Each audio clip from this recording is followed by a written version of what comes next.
forecast with our chief meteorologist, Dan Cianca. Dan. Hey, Danya. Rain is back after kind of a full week and a half almost of dry conditions, which we don't get too often in winter, but we do sometimes. It's not uncommon to get these dry spells, but we're back into a more active weather pattern now.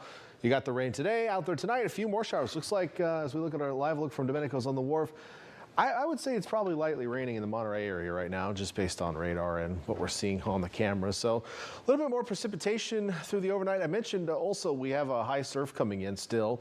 There is a high surf advisory, which lasts all the way until 4 a.m. In fact, some of the bigger swells are coming in right now, actually. So I wouldn't be shocked if this got extended.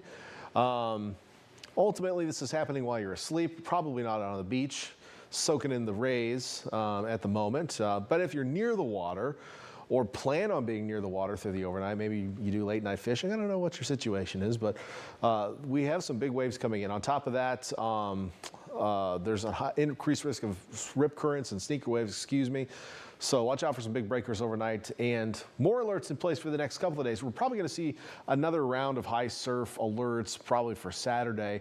We'll get a break tomorrow on that. But the next alert to talk about is a wind watch, and that is for all coastal areas and coastal mountains of Monterey and Santa Cruz counties. And this is going to be from Friday into Saturday. And the reason is we're expecting some gusty winds with this next storm system, which is quickly approaching. It'll be here late tomorrow night into Saturday. So there's going to be potential for power outages, blocked roadways, maybe some property damage, things like that. At the moment, it's not looking too crazy, to be honest with you. But I do think we're going to see some isolated issues with that, especially along some of the coastal areas that tend to get some of those higher wind gusts.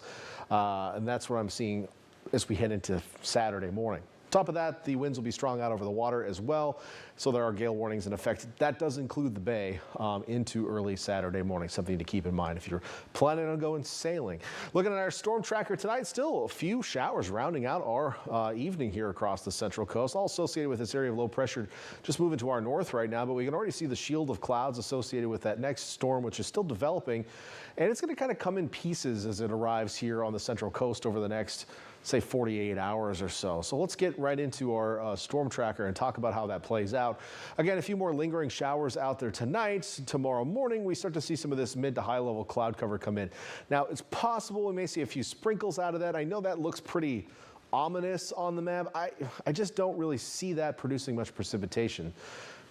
What is that? Well, it's this mid-level band of moisture coming through. So it could produce a very light precipitation, maybe mid-morning tomorrow morning. So it might be a little drizzly out there, but I'm not expecting, widespread rain coming through tomorrow morning. So just something to keep in mind. We might not even get anything out of it. The model has just been very, very pushy with it. So it's still there, but don't be too worried about it. As we head through the rest of the day tomorrow, southerly winds will slowly pick up. We'll notice it more on the exposed coast. So if you're out at Pebble Beach, Carmel Highlands, maybe right along the cliffs in Santa Cruz, at times you'll see these southerly winds begin to pick up tomorrow. And ultimately, we're looking at a partly cloudy day for the most part. Come back out a little bit, warm us up a touch during the day. Highs will be warmer than they were today. Not necessarily warm for this time of year. We'll call them seasonable tomorrow. But tomorrow evening, those winds will really start to pick up, and we'll see the first line of precipitation coming through as this first little boundary works its way through. So that'll be around midnight tomorrow night. Could be a little bit earlier. Basically, what I'm expecting out of that is light to brief moderate rain. As that comes through, then it kind of breaks out, and then we see the southerly winds pick up even more before the actual cold front comes through.